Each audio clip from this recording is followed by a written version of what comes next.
ত্রয়োদশ জাতীয় সংসদ নির্বাচন উপলক্ষে কালবেলার বিশেষ আয়োজন আসন বিশ্লেষণে আপনাদেরকে স্বাগত জানাচ্ছি আমি মুজাহিদুল ইসলাম।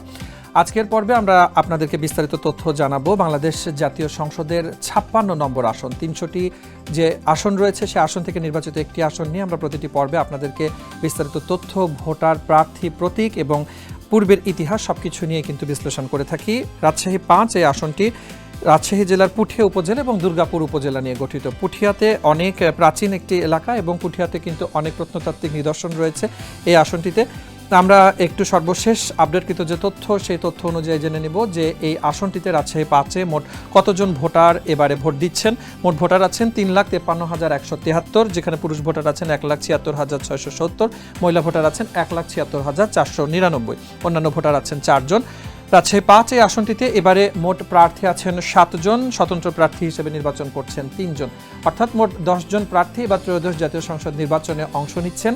আমরা এক নজরে দেখে নেব এই প্রার্থীরা কে কোন প্রতীকে নির্বাচন করছেন, কে কোন দল থেকে নির্বাচন করছেন এবং যারা স্বতন্ত্র প্রার্থী আছেন তাদের আসলে প্রতীকগুলো কি থাকছে। ত্রয়োদশ জাতীয় সংসদ নির্বাচনে এবারে রাজশাহী 5 আসন থেকে অধ্যাপক নজরুল ইসলাম বিএনপি থেকে ধানের শীষ প্রতীকে নির্বাচন করছেন। মোহাম্মদ মঞ্জুর রহমান 11 দলীয় জোটের পক্ষে বাংলাদেশ জামাত ইসলামী থেকে দাঁড়িপাল্লা প্রতীকে, রুহুল আমিন আছেন ইসলামী আন্দোলন বাংলাদেশ থেকে হাতপাখা, মোহাম্মদ আলতাফ হোসেন মোল্লা বাংলাদেশ সুপ্রিম পার্টি বিএসপি থেকে একতারা প্রতীকে, রায়হান কাউসার আছেন স্বতন্ত্র প্রার্থী হিসেবে মোটরসাইকেল প্রতীকে, মোহাম্মদ ইসফা খায়রুল হক তিনি স্বতন্ত্র প্রার্থী হিসেবে ঘোড়া প্রতীকে নির্বাচন করছেন, রেজাউল করিম নির্বাচন করছেন স্বতন্ত্র প্রার্থী হিসেবে ফুটবল প্রতীকে। এই 10 জন প্রার্থীর প্রতিদ্বন্দ্বিতাপূর্ণ ফলাফলই আমরা দেখব হয়তো আগামী 12ই ফেব্রুয়ারি বাংলাদেশের যে নির্বাচন, পুরো দেশ যেটির অপেক্ষায় আছে এবং গণ অভ্যুত্থান পরবর্তী বাংলাদেশের রাজনৈতিক পট পরিবর্তনে এবারে নির্বাচনের ফলাফলটিও কিন্তু ভিন্ন হবে এবং ভিন্ন কিছু মানুষ আসলে নেতৃত্বে আসবেন, ভিন্ন কিছু দলের নেতৃত্ব আসছে। অনেক বছর পর বাংলাদেশের একটা পরিবর্তন, সেটির অপেক্ষায় আসলে পুরো দেশ আছে।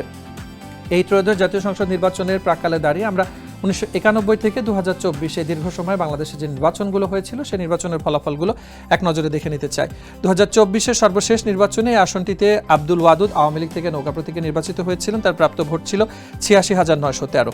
2018-তে মনসুর রহমান আওয়ামী লীগ থেকে নৌকা প্রতীকে নির্বাচিত হয়েছিলেন এবং তার প্রাপ্ত ভোট ছিল 1,87,370। 2014 এবং 2008 এই দুই সময়েও এই আসনটি থেকে বাংলাদেশ আওয়ামী লীগের নৌকা প্রতীকে নির্বাচিত হয়েছিলেন আব্দুল ওয়াদুদ।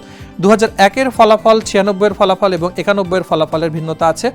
এই আসনটি সেই সময়ে বিএনপি প্রার্থীর দখলে ছিল এবং একটি শক্তিশালী ঘাঁটি বলা যায় বিএনপির। কবির হোসেন যিনি 2001 সালে 88,173 ভোটে নির্বাচিত হয়েছিলেন। 1996 মোহাম্মদ আলাউদ্দিন বিএনপি থেকে ধানের শীষ প্রতীকে নির্বাচিত হয়েছিলেন 65,594 ভোটে এবং আজিজুর রহমান বিএনপি থেকে ধানের শীষ প্রতীকে নির্বাচিত হয়েছিলেন 1991 সালে, তার প্রাপ্ত ভোট ছিল 48,542। আসন ভিত্তিক তথ্য বিশ্লেষণের আজকের পর্বে এই ছিল বিস্তারিত আলোচনা। দেখা হবে নতুন একটি পর্বে, থাকবে নতুন একটি আসন, সেই আসনের বিস্তারিত তথ্য। সে পর্যন্ত কালবেলার সাথে থাকুন।